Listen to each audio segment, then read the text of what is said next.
जय हिंद दोस्तों, मैं Suman Patel lead mathematics YouTube channel पर आपका स्वागत करता हूं। आज हम लोग जो है लुसेंट ऑब्जेक्टिव का जो बुक आता है, ठीक है, लुसेंट ऑब्जेक्टिव। आज शुरू से आज हम लोग पढ़ेंगे इतिहास, भारतीय इतिहास के सामान्य परिचय।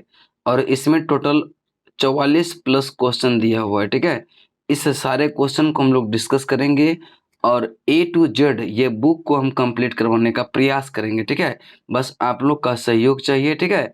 और यह जो इम्पोर्टेंट बुक है, देखिए, बीएसएससी एग्जाम के लिए, दरोगा, BPSC, SSC, railway, SSC GD, SSC CGL, ये जितने भी कम्पिटिटिव वन डे जितने भी कम्पिटिटिव एग्जाम है, सब में आपको यह बहुत ही हेल्प ज़्यादा करेगा, ठीक है। तो इसीलिए से आप मेरे चैनल से जुड़ जाइए और अपने दोस्तों को भी जोड़िए। और यह वीडियो अगर आप लोग का सहयोग रहा तो सारा वीडियो जो हम फ्री ऑफ कॉस्ट और यूट्यूब पर डिटेल डिस्कशन के साथ देंगे। तो आज इतिहास के परिचय के संबंध में जितने भी प्रश्न हैं सारे को हम लोग डिस्कस करते हैं। पहला प्रश्न है, इतिहास के तहत अध्ययन किया जाता है किसका? तो यह इतिहास के तहत जो अध्ययन करते हैं, यह अतीत का अध्ययन किया जाता है। ऑप्शन ए आपका राइट आंसर होगा। अगला प्रश्न है, प्रथम यूनानी इतिहासकार कौन था? तो प्रथम यूनानी इतिहासकार जो था वह कौन था? तो इसका राइट आंसर होगा हेरोडोटस था। आपका option number D right answer होगा। और यह नेट जेआरएफ 2005 में भी, 2009 में भी और 2011 में भी यह प्रश्न पूछा गया है। अगला प्रश्न चलते हैं, प्रश्न नंबर आपका 3। निम्नलिखित में से किसने स्पष्टतया कहा कि इतिहास के समस्त निष्कर्षण युक्ति संगत साक्ष्य पर आधारित है? और यह नेट जेआरएफ 2012 में क्वेश्चन पूछा गया है। तो बताएंगे, निम्नलिखित में से किसने स्पष्टतया कहा कि इतिहास के समस्त निष्कर्ष यह युक्ति संगत साक्ष्यों पर आधारित है? तो यह कथन जो है यह यूथिडाइडिस का है। किसका है? यह थ्यूसिडाइडिस का है। यानी कि आपका right answer option number B हो जाएगा।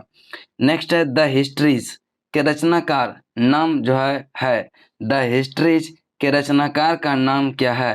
तो इसका राइट आंसर होगा हेरोडोटस है। आपका option number A right answer होगा। अगले प्रश्न चलते हैं, इतिहास के पिता की पदवी सही अर्थों में निम्न में से किससे संबंधित है? तो यह इतिहास के पिता किसको कहते हैं? हेरोडोटस को कहते हैं। और यह क्वेश्चन RAS 1994-95 और यूपीजेएससी में पूछा है 2018 में। तो अगले प्रश्न की तरफ चलते हैं, करें कि इतिहास अपने को दोहराता है, यह कथन किसका है? कि इतिहास अपने को दोहराता है, यह कथन है हीगेल का। ऑप्शन ए आपका राइट आंसर होगा। प्रश्न नंबर आपका 7 है, करें हम इतिहास से यही सीखते हैं कि आदमी इतिहास से कभी कुछ नहीं सीखता, यह कथन किसका है? यह कथन है आपका हीगेल का। किसका है? हीगेल का। कि हम इतिहास से यही सीखते हैं कि इतिहास से आदमी कभी कुछ नहीं सीखता, यह कथन है हीगेल का। अगला है, करें कि किसका कथन है कि समस्त इतिहास वर्ग संघर्ष का इतिहास है? समस्त इतिहास वर्ग संघर्ष का इतिहास है, यह कथन किसका है? यह कार्ल मार्क्स का है। ऑप्शन ए आपका राइट आंसर होगा। अगला प्रश्न है, प्रश्न नंबर 9। निम्नलिखित में से कौन सा एक इतिहास के विषय में मार्क्स के दृष्टिकोण का संक्षिप्त वर्णन करता है? तो इसका राइट आंसर होगा इतिहास शोषक और शोषित वर्गों के बीच संघर्ष का सिलसिला। यानी कि इसका right answer option number B हो जाएगा। और यह प्रश्न CDS 2010 का प्रश्न है। अगला प्रश्न है, निम्नलिखित में से किसने द्वंद्वात्मक भौतिकवाद के सिद्धांत का प्रतिपादन किया? तो इसका राइट आंसर जो होगा वह मार्क्स हो जाएगा। ऑप्शन आपका बी राइट आंसर होगा। कार्ल मार्क्स ने यह वर्ग संघर्ष की प्रक्रिया को निम्नलिखित में से किस सिद्धांत से समझाया? तो इसका राइट आंसर जो होगा यह द्वंद्वात्मक भौतिकवाद के सिद्धांत से समझाया। ऑप्शन नंबर डी आपका राइट आंसर होगा। और यह यूपीएससी 2011 में प्रश्न पूछा गया। इतिहास विगत की राजनीति है, यह कथन किसका है? कि इतिहास विगत की राजनीति है, यह कथन किसका? और यह प्रश्न देखिए नेट जेआरएफ 2004 में भी और 2013 में भी यह प्रश्न पूछा गया है। यह सीले का कथन है। इसका राइट आंसर ऑप्शन नंबर आपका सी है। अगला प्रश्न चलते हैं, प्रश्न नंबर आपका 13। 13 नंबर प्रश्न है, सूची 1 को सूची 2 से मिलान कीजिए। एक साइड है आपका लेखक और एक साइड है इतिहास की परिभाषा। तो पहला परिभाषा है संपूर्ण इतिहास विचारों का इतिहास है, यह कथन जो है यह कार्लिंग वुड का है। किसका है? कार्लिंग वुड का। और इतिहास स्वतः एक विज्ञान है, इससे कम नहीं है और इससे अधिक नहीं है। यह कथन जो कहा यह ब्यूरी का है। किसका है? ब्यूरी का। और सच यह है कि इतिहास में अतीत वर्तमान के साथ बदलता है। यह कथन जो है यह ओकसाट का है। और इतिहास का महत्व वैज्ञानिक नहीं है, यह कथन है ट्रेवेलियन का। ठीक है, तो यह चारों दिमाग में रखिएगा कि संपूर्ण इतिहास विचारों का इतिहास है, यह कार्लिंग वुड का है। इतिहास स्वतः मात्र एक विज्ञान, इससे कम नहीं और इससे अधिक नहीं, यह कथन है ब्यूरी का। और सच यह है कि इतिहास में अतीत वर्तमान के साथ बदलता है, यह ओकसाट का है। इतिहास का महत्व वैज्ञानिक नहीं, यह है किसका? यह ट्रेवेलियन का। यानी कि इसका राइट आंसर जो होगा 3 4 1 2 जो होगा वही आपका क्या होगा? Right answer. और 3 4 1 2 आपका ऑप्शन नंबर ए में दिख रहा है और यही आपका क्या हो जाएगा? सही आंसर। और यह प्रश्न भी नेट जेआरएफ 2013 का प्रश्न है। नेक्स्ट, किस इतिहास दर्शन शास्त्रियों ने कहा था कि समस्त इतिहास समकालीन इतिहास है? समस्त इतिहास यह समकालीन इतिहास है। इसका राइट आंसर जो होगा यह बेनेडिटो क्रोचे ने। किसने कहा था? बेनेडिटो क्रोचे आपका right answer, option number B. और यह नेट जेआरएफ 2019 का प्रश्न है। इतिहास अतीत एवं वर्तमान के बीच अंतरहीन वार्ता, यह कथन किसने कहा था? कि इतिहास अतीत एवं वर्तमान के बीच अंतहीन वार्ता है, तो यह कथन है E.H. कार का। किसका है? E.H. कार का, ऑप्शन ए। और यह प्रश्न जो है net JRF 2016 Bihar judiciary service 2016 में एक प्रश्न पूछा गया है। अगला है तिथियों के साथ प्रयुक्त BC किसका संक्षिप्तर है? यह तिथियों के साथ जो है यह BC किसका संक्षिप्तर है? इसका राइट आंसर होगा ऑप्शन नंबर 1, यानी कि यह बिफोर क्राइस्ट। ठीक है, यानी ऑप्शन नंबर आपका ए राइट आंसर होगा। नेक्स्ट है किसके साथ जो है होने वाला प्रयुक्त एडी का पूर्णतः रूप है? तो एडी जो है यह पूर्ण रूप क्या है इसका? एनोडोमिनी, यानी कि आपका right answer option number A हो जाएगा। नेक्स्ट है 50 ईसा वर्ष। ठीक है, 50 ईसा पूर्व का अर्थ क्या है? यानी कि 150 के बाद आता है कि पहले? तो 150 ईसा पूर्व के बाद आता है 50 ईसा पूर्व। ठीक है, चूंकि यह उल्टे क्रम में चलता है।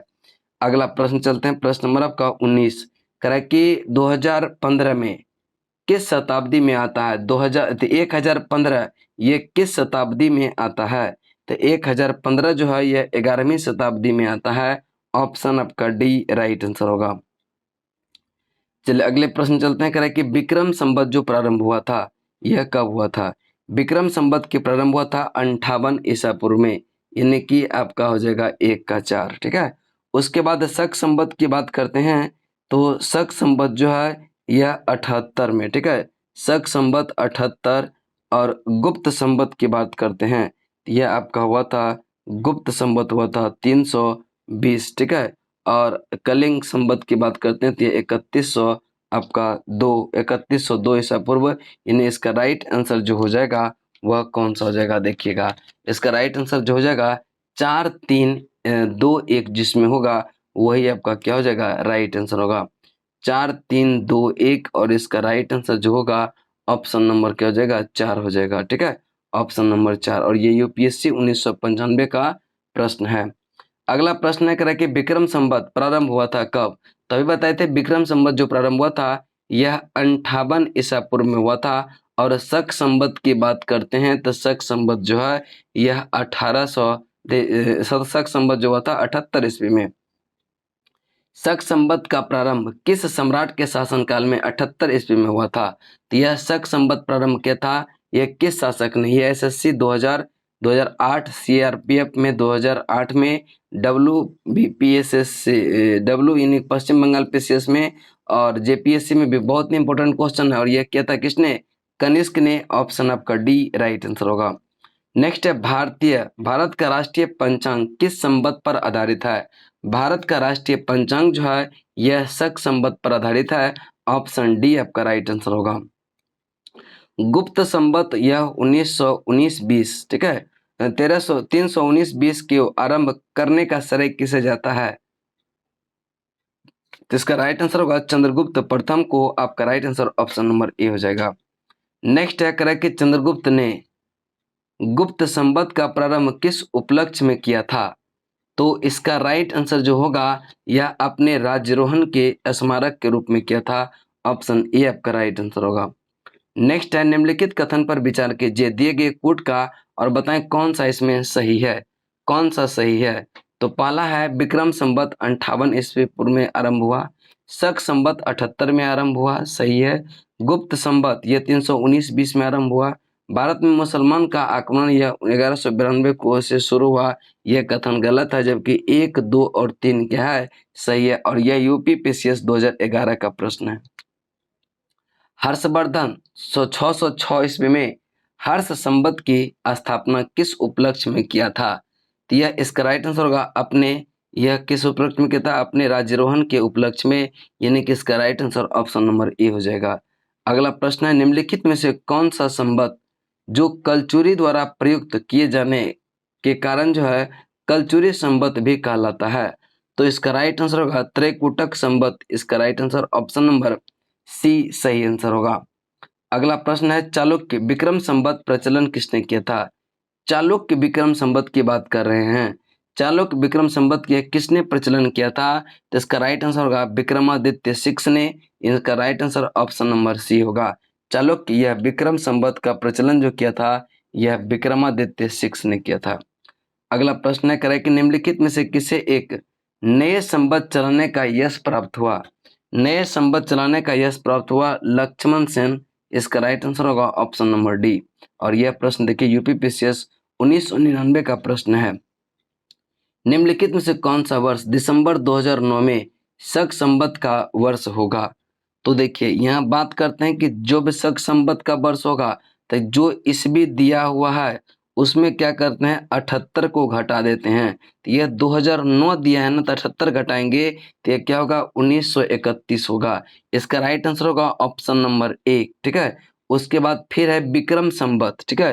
तो विक्रम संवत 58 में था, तो यह क्या करेंगे उसमें 58 को घटाएंगे, तो यह 2070 में अगर हम 58 को घटाते हैं तो यह आपका होगा 2013, और 2013 जो है यह आपका क्या हो जाएगा राइट आंसर हो जाएगा, जो कि आपका राइट आंसर ऑप्शन नंबर कौन सा डी में भी है और सी में भी है, इसको ध्यान में रखिएगा, ठीक है। उसके बाद आपका चलते हैं आपका 33 नंबर प्रश्न पर। 33 नंबर विक्रम संवत शक संवत या आरंभ के बीच कितने का अंतर है? बहुत बार यह क्वेश्चन पूछा गया है कि विक्रम संवत एवं शक संवत के बीच आरंभ जो है यह कितने वर्ष का अंतर है? यह 135 वर्ष का अंतर होता है। यह राइट आंसर होगा आपका ऑप्शन नंबर यह सी, ठीक है। ऑप्शन नंबर सी हो जाएगा, ठीक है। अगला क्वेश्चन चलते हैं, क्वेश्चन नंबर आपका 34। पुलकेशिन वन के बादामी शिलालेख शक वर्ष यह 465 दिनांकित है, इससे विक्रम संवत दिनांकित करना होता है, तो यह कौन सा हो जाएगा? तो यह हो जाएगा कौन सा, यह हो जाएगा आपका 600, ठीक है। चूंकि इसमें 135 वर्ष आपका जुटेगा तो इसका राइट आंसर होगा 100 कितना, यानी 600 हो जाएगा। अगले प्रश्न की तरफ चलते हैं। प्रश्न नंबर आपका राजस्थान सरकार के कैलेंडर में यह विक्रम संवत 2063 लिखा हुआ है, तो शक संवत क्या होगा? तो इसमें जो शक संवत होगा यह 1928 का होगा। ऑप्शन सी आपका राइट आंसर होगा। नेक्स्ट है पुरातत्व स्तर विन्यास पद्धति निम्नलिखित में से किसको समझाने के लिए प्रयुक्त की जाती है? तो यह भौतिक अवशेष के क्रमिक निक्षेप को समझाने के लिए जो है यह प्रयुक्त की जाती है, यानी कि इसका right answer option number B हो जाएगा। कार्बन 14 तिथि निर्धारित पद्धति का विकास किया, यह किसने किया? तो कार्बन 14 यह तिथि निर्धारण पद्धति का विकास जो किया यह किया था आपका विलर्ड लिब्बी ने। किसने किया था? विलर्ड लिब्बी ने। ऑप्शन डी आपका राइट आंसर होगा। नेक्स्ट है काष्ठ अस्थि और शंख के पुरातत्वीय नमूनों का काल निर्धारण करने के लिए निम्नलिखित में से कौन सा अपनाया जाता है? तो यह अपनाया जाता है कार्बन 14, जो कि right answer option number A हो जाएगा। और यह प्रश्न यूपी पीसीएस 1993 का प्रश्न है। कार्बन डेटिंग निम्न आयु निर्धारण हेतु प्रयुक्त होता है। कार्बन डेटिंग जो है यह निम्न आयु निर्धारण के लिए प्रयुक्त होती है, तो इसका राइट आंसर जो होगा यह जीवाश्म का, ऑप्शन आपका ए राइट आंसर होगा। नेक्स्ट प्रश्न है, प्रागैतिहासिक का अंत एवं इतिहास का आरंभ तब माना जाता है जब क्या? तो जब जो है यह इसका राइट आंसर होगा जब मानव लिखना सीखा था तब से, ठीक है। प्रागैतिहासिक का अंत और इतिहास का आरंभ तब माना जाता है जब मानव ने इतिहास को क्या किया था, लिखना सीखा था। अगला प्रश्न है, करें कि भारत के संदर्भ में ऐतिहासिक काल का आरंभ कब माना जाता है? तो भारत में यह ऐतिहासिक काल का जो आरंभ माना जाता है यह 600 ईसा पूर्व से, ऑप्शन आपका सी राइट आंसर है। सिंधु सभ्यता को आद्य ऐतिहासिक सभ्यता कहा जाता है क्योंकि इसने यह प्रमाण मिला है किसका? तो यह लेखन का प्रमाण मिला है, ऑप्शन ए आपका राइट आंसर होगा।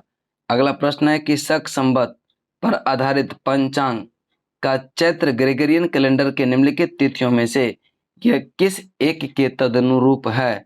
तो यह 22 मार्च अथवा 21 मार्च, जो कि राइट आंसर ऑप्शन नंबर आपका ए हो जाएगा। अगला और लास्ट प्रश्न है आज का, करें कि निम्नलिखित में से किसने इतिहास को प्राचीन, मध्यकालीन और आधुनिक 3 भागों में बांटकर देखने का रिवाज चलाया? तो इतिहास के 3 भाग में, प्राचीन, मध्यकालीन और आधुनिक 3 भागों में बांटकर यह देखने का रिवाज जो चलाया, यह किसने चलाया? यह सेलेरियस ने। किसने? सेलेरियस, जो कि आपका right answer option number D होगा। अगला वीडियो जो आएगा आपका ऐतिहासिक स्रोत का, ठीक है, ऐतिहासिक स्रोत का वीडियो होगा, ठीक है। और वह जितना क्वेश्चन है उसमें लगभग जो आपका 80 क्वेश्चन है और 80 का 80 हम डिस्कस करेंगे, ठीक है। तो एक दिन में एक चैप्टर उसमें समाप्त करने का प्रयास करेंगे। बाकी आप लोग का सहयोग भी जरूरी है। तब तक के लिए जय हिंद, जय